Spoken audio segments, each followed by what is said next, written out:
Let's watch a couple of clips of Bill Maher getting into a back and forth with a Fox News host and obviously a Trump supporter as well, of whom that Bill Maher and his guest Chris Cuomo actually do a great job shutting down in a hilariously snarky fashion. So I've lined up what I consider the best moments and we'll add the context where's needed. President-elect's concern is not that he needs these men, and in a couple cases the women, to run the agencies. He has them there for one reason, and they are perfectly qualified to do it. Tell me if they're coming after me.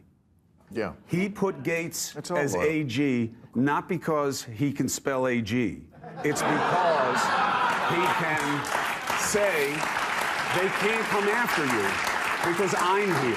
Well, and the president is truly paranoid about that possibility. Wait, you're not paranoid if they're out to get you, because there's some out to get you. Who said that? Particularly in New York. I mean, Matt Gaetz is a... Yes, that is true. Yes. But not at the DOJ. Well, but... Oh, and those are some of the threats to the democracy that other people are concerned about, right? Yes. So...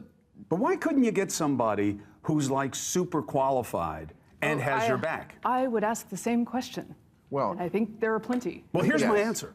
I think it's because it matters more to him to have someone loyal. But you can get loyal and qualified. You can, but he prefers the loyal, and he gets a little intimidated by the qualified. I mean, he pretty much got it right there. What Trump needs around him is people who will both jeopardize their career to protect Trump and let him know if anyone's coming after him, and also go after people of whom Trump directs them to. We know how frustrated Trump got in his first term after directing his DOJ to prosecute Hillary, going as far as having them open 3 different investigations into her, only for his DOJ to turn around and tell him, hey, no reasonable person would open prosecution here. We're not going to do it. He doesn't want a DOJ that will tell him no again this time. That is the whole point, and that's what matters to him far more than qualifications. Another interesting bit that I would add to that quickly is the more qualified you are, the more likely you are to tell him no to his absolutely ludicrous ideas. So he'd probably rather have people who can't handle the job. That way they're at least always looking to him before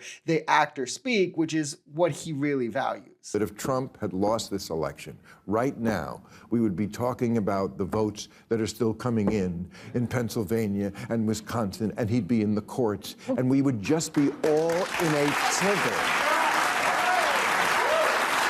One side accepts election losses and one side doesn't. This asymmetry cannot continue. And the people who are defending it cannot just look past it like, well, we won the election, so that's it. Well, currently Bob Casey, Democratic senator in Pennsylvania, is doing exactly what you're saying, where he's looking for all these votes and trying to, and the Bucks County commissioners are saying, we need fake ones, we need to get all the ones that are unregistered. No, they're just counting them. No, that's not actually true. They're just counting them. It's not actually true. And if you dismiss that and you don't recognize the mote in your own eye, then that is a problem. So you're saying Bob Casey in this, that's equivalent to Trump in 2020? No, I don't say they're equivalent. They're not equivalent. Okay, so you're admitting this is whataboutism then. Got it. But Bill Maher actually hits on exactly what the tired part of MAGA in politics is here.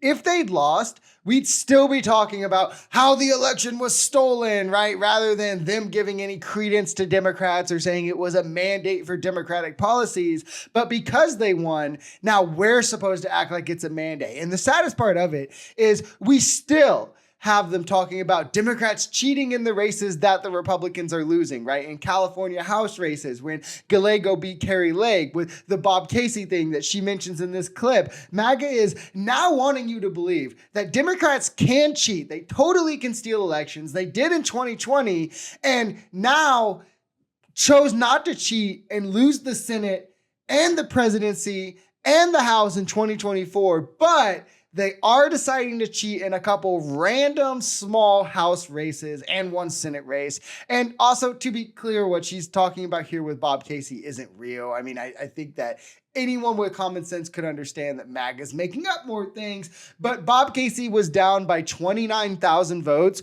with 80,000 votes remaining to be counted. So there was a recount where now there's a dispute over whether provisional ballots should be counted or which one should be and which one shouldn't be, with with Republicans essentially trying to throw out ballots just because a signature is missing, or maybe they forgot to write the date on it, or they wrote the wrong date. So on technicalities, they're trying to throw out a bunch of ballots because when less votes, it favors Republicans, more votes don't. And also, obviously in this scenario, less votes, less chance for Casey to win. So that's what the dispute is over. It's not the election was stolen or anything like that. It's just kind of weird. I don't think Merrick Garland will be remembered well by history. Because they went to trial in New York. But he caught a conviction. They tried to go to trial in Georgia, and that one shit the bed. I mean, it's like... Well, they had the one trial in New York. You're talking about the Stormy Daniels trial, the least of them, the one that didn't really matter. They didn't have the one about, can you find me 11,000 votes? To me, that's kind of a smoking gun. I mean, the problem with the cabinet that I think a lot of people see now, again, different than the first Trump term, is that guardrails, we hear that term a lot. Like, I made a small list of things that Trump suggested in his first term, like nuking hurricanes,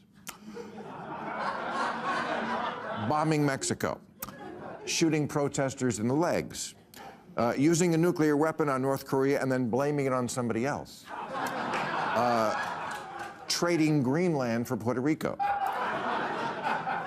putting a moat filled with alligators on the border, and, not to mention lock her up. Now, he's saying this in good fun, but it's important to remember these are actual, genuine things that Trump floated as ideas his first term that the qualified professionals told him no. And now those qualified professionals are people who are not qualified and just want to do whatever Trump says, which is why it's a lot scarier this time, especially when Trump also has this level of presidential immunity that wasn't before recognized. And another thing to mention about Trump's cabinet, he's doing the exact thing that I predicted that he would, not to, pat myself on the back, but he's literally just doing Project 2025 through his appointments who will carry it out.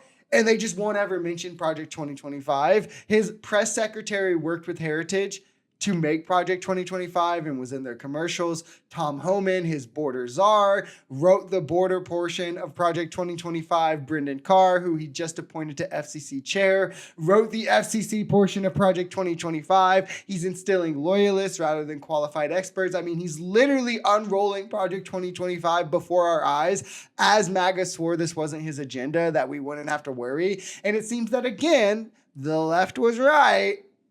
Oxymoron, right? In thinking that this was just another lie, because here we are now.